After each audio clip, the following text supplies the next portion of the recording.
Right, good morning, students.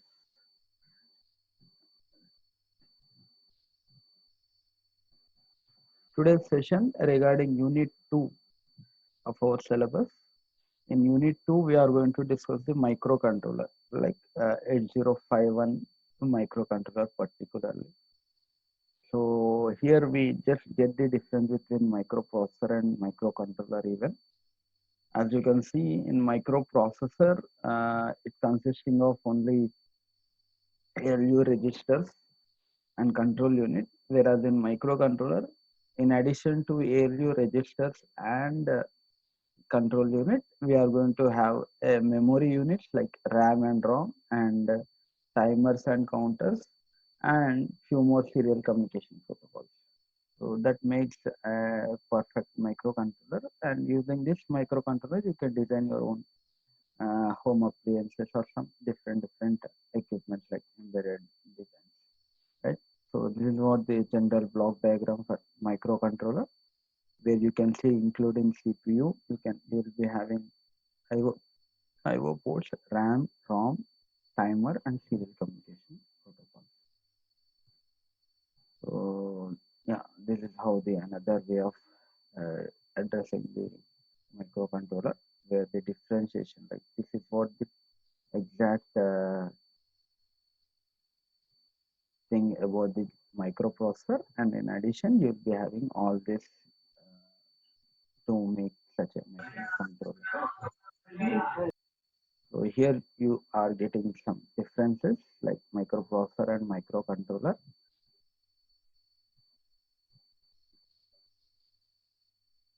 Here it doesn't have the microprocessor is a standalone. If you want to arrange RAM and ROM and all such things, you should go through the all things like you have to interface additionally.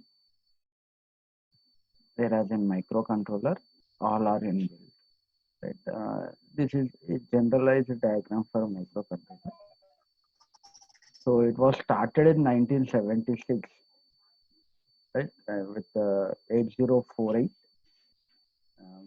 So the Intel were started with slowly the few phases of microcontrollers. Right, exact 8051 was in 1980 with 4 kilobytes of ROM and 128 bytes of RAM, a serial port, two 16-bit timers, 32 IO pins. Right, this makes the exact 8051 microcontroller, which was introduced by Intel. Right, so slowly 8096. So you can see the same order. Slowly it was implemented. After latter, this Intel slowly the PIC microcontrollers came into the introduction. Then Motorola, IBM, the other companies also started introducing the new microcontrollers after 1980. So slowly, they have added their own individual specifications. So some microcontrollers may have two 8-bit timers, one 16-bit, like that. So depending upon their specifications and their ideas towards the designing the embedded product, the different microcontrollers will be designed. And slowly the ARM, which is like fully advanced, so it was came into the picture. Now, here a small difference here. Von Neumann, we have while we are designing the architecture, we will be having two types: von Neumann architecture and Harvard architecture. In von Neumann, the program memory and data memory will be in only one memory space. Whereas in Harvard, the program memory will be separated and data memory will be separated. So that makes the Harvard architecture. That is the only difference where we can say discuss about the von Neumann and Harvard differences. So most probably we prefer to have Harvard architecture because the complexity will be reduced, like when you are going with the execution part, right? So where while you cannot divide total memory into different. So if you have different memory space, easily you can communicate and you can have. So these are the families of microcontroller by Intel. So 8031, 8051, 8052, 8751. So for different, we'll be having few differentiation in the specifications regarding the microcontroller features. So this is what the features what we have discussed, right? So it has the ROM 4 kilobytes 128, and of course it has 32 IO pins, which was divided into 4 ports, and each port again it has 8 IO pins, right? 8 into 4, that means like 32, right? So port 0, port 1, and port 2, port 3. So 4 ports it is going to have, and 2 timers, timer 0 and timer 1. Again, timer 0 was divided into timer low 0 and timer high 0. Timer uh,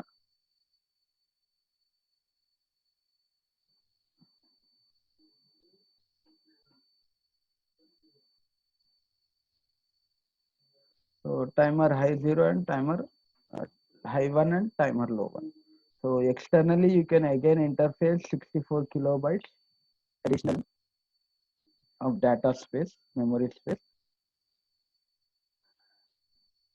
And this is what actually in our sessions, what we have discussed in class is not exact architecture regarding 8051, but yeah, it is also can be considered. But whatever the material I have given to you, yeah, you can go through that particular material actually. And the architecture of 8051, depending upon the different publishers, they will be trying to design in different way, but all are correct enough, but as per the textbook schedule we have discussed already in the class session. So just prefer that particular uh, diagram regarding 805 architecture. So coming to the port 3, these are specifications what we have. So I'm going to bit faster only because like we have already discussed all such things. So main blocks regarding the microcontroller like ALU, Boolean processor, program and data memory, oscillator circuit, and timing and control circuit. So these are the main blocks what we have again discussed in deep, like arithmetical and logical, one of the arithmetical operations and logical operations, and few Boolean process like you have to set it and clear the bit. Like it's all about like here the required Boolean process, because like if you are interfacing some particular peripheral to the 8051 microcontroller, in that if you have connected to port 1, like some LEDs are connected, 7 LEDs are connected to port 1.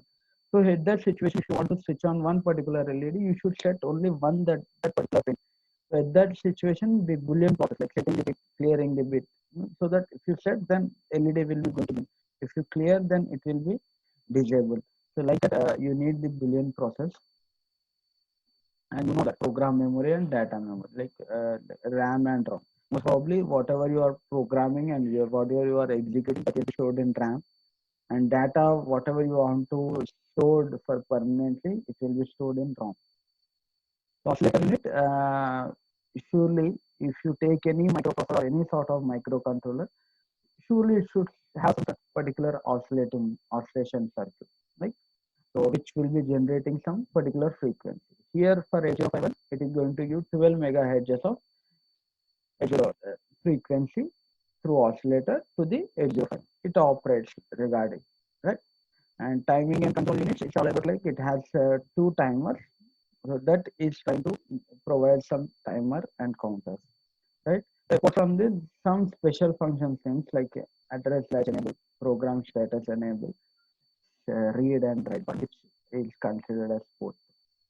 So as we things like the registers, it's going to have A and B are the default registers, accumulator and B register, and after that it is going to have register bank, 4 register bank. Each register bank again it has like R0 to R7, 8 registers, right? In addition to that, the program counter and data pointer registers will be there. So most probably all these are 8-bit registers actually. Coming to here, it is all about like coming to here, the program counter, data pointer, these two are trying to carry the addresses actually.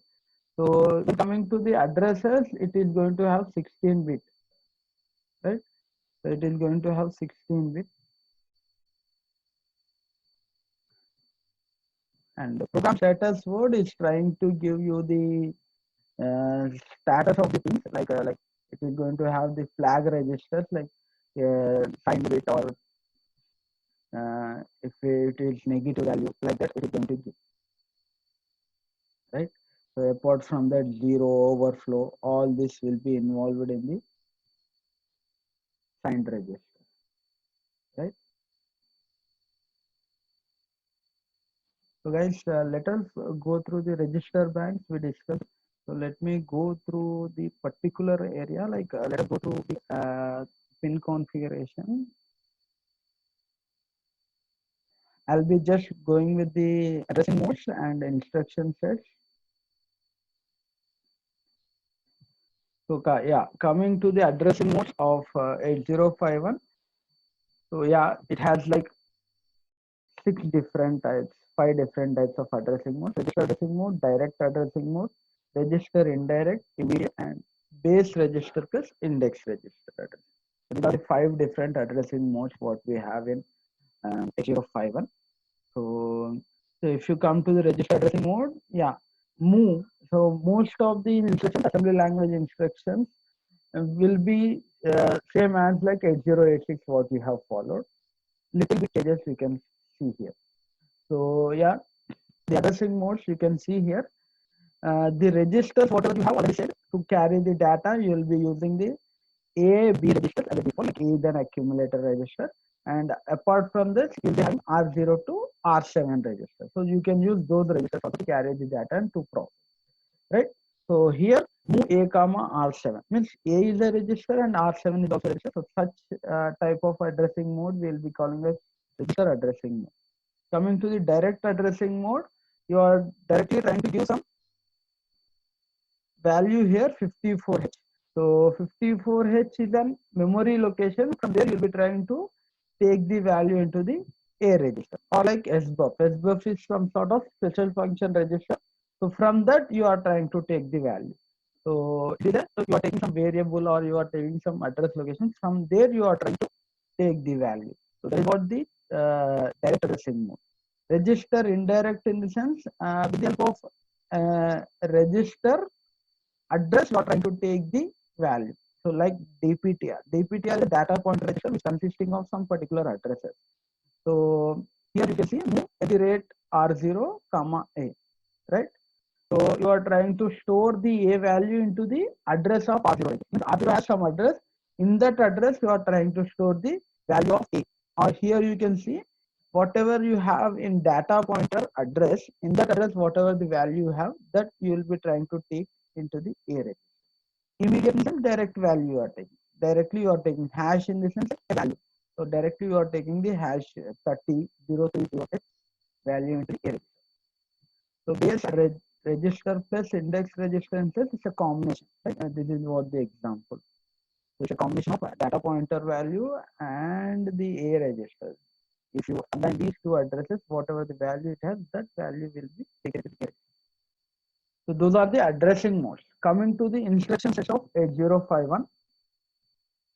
So in instruction set, data transfer instruction set, arithmetic, logic, Boolean variable, and control transfer instruction set. So these are the 5 different instruction sets we have in 8051.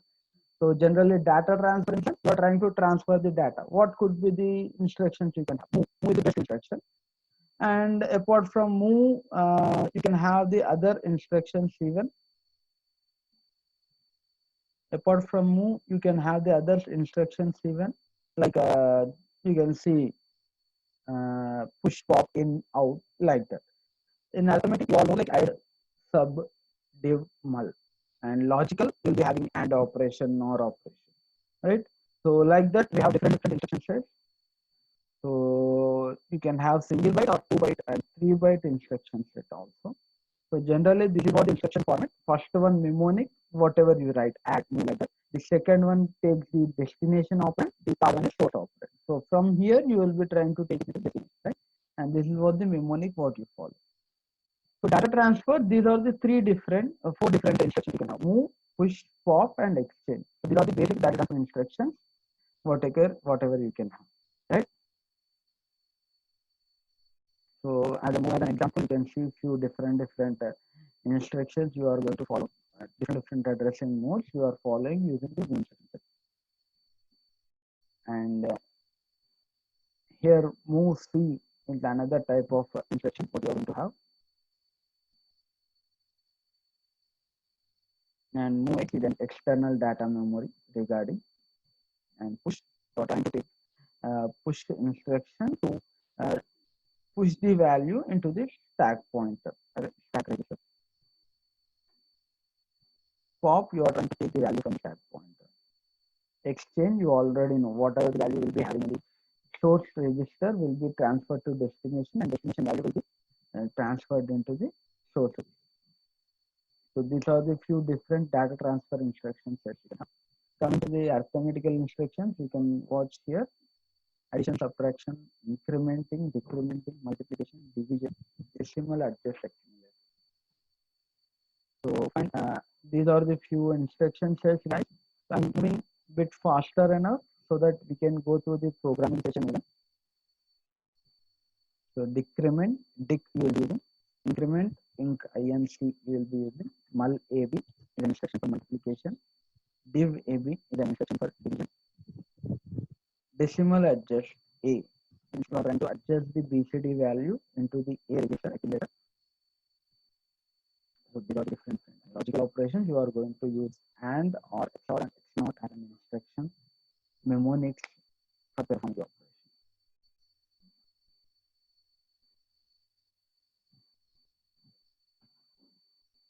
Right, here for AND operation, you are going to use the instruction name as ANL. Right, guys, in 8086, you will be using the instruction called AND, and in 8051, we are using ANL and logic ANL. ORL, whereas there you will be using only OR in 8086, but here OR logic, ORL, you are using XRL. So like that you will be using RL. Generally, we there use ROL. Here you will be using RL. RL in sense rotate left. Here rotate left with carry. There will be having shift left and rotate left. That makes the difference. Here rotate left and rotate left with carry make the difference in rotation operation. Rotate right with carry, swap. So few Boolean variable instructions here. So in Boolean variable operations like setting and clearing the values. Right, so this is how, if you want to set one particular bit in the port, so here is an example, port 2.7, you can name, here you are using CLR, in sense you are going to disable whatever, means what you are not going to give the value to that. So if it is set bit, there port 2.7 makes the thing like it is going to enable the port 2.7, so whatever it was connected, if I can take an LED, that will be glown or that will be switched off.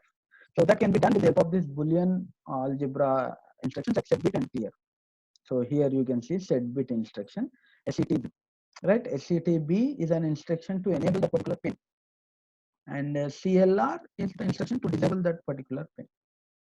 Complement, generally that is also instead of using set bit and clear, every time you can use complement also.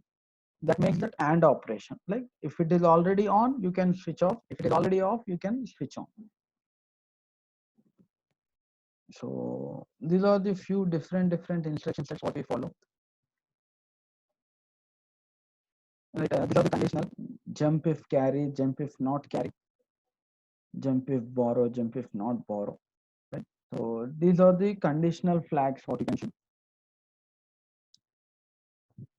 And instruction like A call and L call. So generally A call in sense accumulator, like you are going to call that particular address of address 7, that particular label you will be going. L call in sense long call actually. So like that you will be going to jump, or you will be going to call that particular address or a function, you will be going to execute that, and then back you will be going to come back again. So A call in the sense you can see here unconditionally call subroutine, right? So that is what A call. So you will be going to call the particular instruction. L call in the sense like long call, what we can call, what we can say. So there is also some sort of label you will be execute. RET in sense you are going back, return. So return interrupt and a return. So a jump is another type of instruction for branching the loop. Short jump, S jump, and jump if 0, jump if not 0. Decrement, DJ, NZ in the sense decrement, jump if not 0. So like this, these are the instruction set, guys, whatever we have in the 8051. So these are the basic things in the second unit what you have to go through. So I think these are the basics what you have to learn actually. And now let me go through the programs what we have to go through and what you have to understand exactly in programming pattern, because there is a chance of asking you the programs even in the exam. So as an example program, so whatever you have learned like addressing modes and instruction sets, regarding those only you will be getting the questions on the programming pattern actually. So let us discuss few things regarding, so whatever the lab manual we are taking about, so from there only you can discuss, like if they are asking some arithmetical instruction set and just they'll be trying to ask some programs, or there is a chance of generally in today's session we have not discussed the special function registers actually. Generally you will be having special function registers regarding tcon, tmode, scon, smode, sbuff, ip, ie. So these are related to timers. Tcon, tmode is related to timer. Scon, sbuff is related to serial communication. IE is related to the interrupt. So you can write the assembly language program for 8051 to execute timers, interrupts, and serial communication also. So there is most probably there is a chance of asking the program in the examination, right? So let us go through how to write the program. So I feel like everyone you have the lab manuals. So the procedure of executing the program is also same way what we have discussed in the last class. In previous class, actually I have opened Microvision, Keil Microvision 4. In the same procedure, you'll be going to open Keil Microvision 3, and there you'll be selecting the microcontroller ATA89C51, and there you'll be selecting that particular microcontroller, and you'll be writing the program in assembly level language, not in C. Yesterday we discussed C programming. So this is how you'll be writing the program. First org in the sense origin, then the main loop starts here. So the stack pointer, you should specify the stack pointer. There you should give some address, also some value to the stack pointer before you start into the program. So generally you give stack pointer value as 50h, and from here you are going to start the program. So what happens, like you are taking some value in R0, R1, and you are taking one particular value in A register, and you are performing the addition operation. Generally, if you are performing some particular operation, compulsory you should use any accumulator, so that can be stored in exactly in accumulator register. So that is the reason you are taking the R0 value into A, and then you are performing addition operation in R1. A with R1 means R0 plus R1. And the same thing you are trying to display in the port 1. Right? In 8081, you will be having port 1 label. There you will be going to specify. And that port 1 again, you can see the value of A. Means generally you are getting 27 value. So 27 is 0010. And 7 and 2 is 0010. That is what the first 4 bits. The second lowest 4 bits are 01111. So that particular pins will be enabled in the port 1. Right? So total 8 pins. Each port has 8 pins. So that particular pins will be enabled. So you can watch the result externally if you can add LEDs like that, or you can perform some LCD operation even. So generally this is what happens here. That particular LEDs will be going to blink, or that particular pins will be enabled. So the result will be taken, and you are performing LCall delay. LCall instance long call delay function. You should go with the delay function. So what happens here? After performing this operation, you will be going to delay function, where here the delay function is written here. So this is what the delay function. So in delay function, what you are going to do is all about, like you are trying to take some values into the R3, R2, and R4 register, like 20, FF, and FFH. So these values you are trying to decrement one by one. This is what the performance decrement jump is not 0. You are decrementing R2 value. And if it is not 0, you are going again to the same value. So like that, the R2 will become FF2 0 0. That makes the R3. There R3 again, it will be decremented only 1. Again back slowly, the till R4 gets into 0 0 value. Again you will be returning back. So what happens if you are going to return back? Then back you will be going to the same place where you have left, like here after addition. Now you are going to execute the next instruction where you are taking the R0 value into A and you are performing subtraction operation with R1.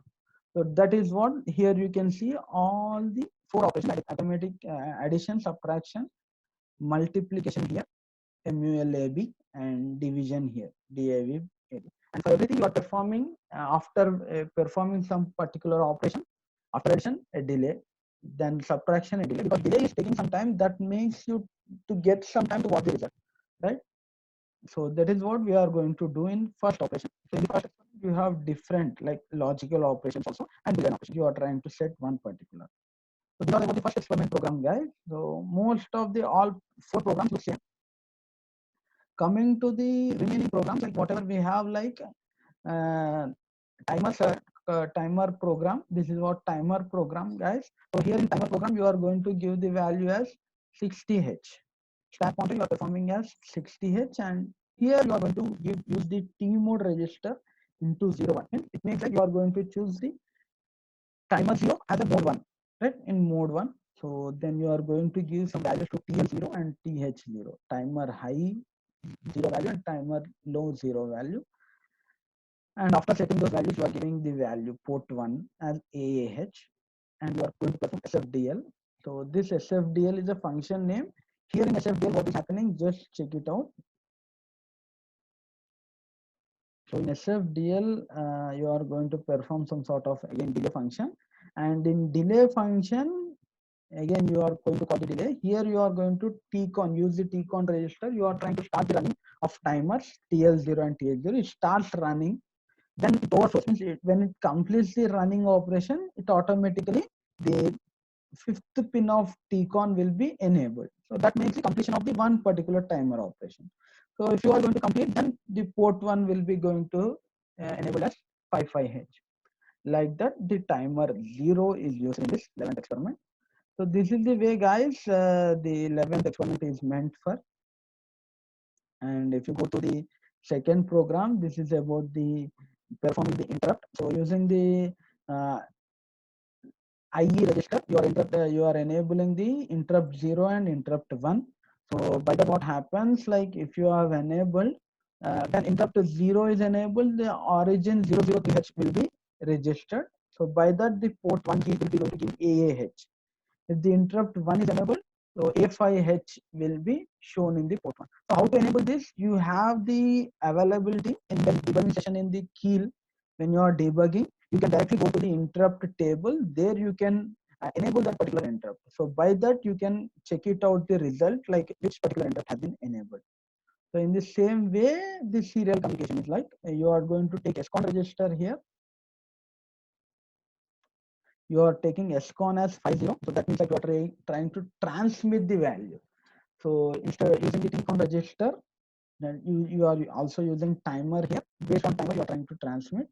So using SBUF, you are trying to carry the Y character into the SBUF register, and using that SBUF, you are trying to transmit the value into the serial communication. Then you can see the serial window 1 as the serial control is trying to transmit, right? Right. So this is about the thing, guys. About the programming part of your 8051. So students, if you want to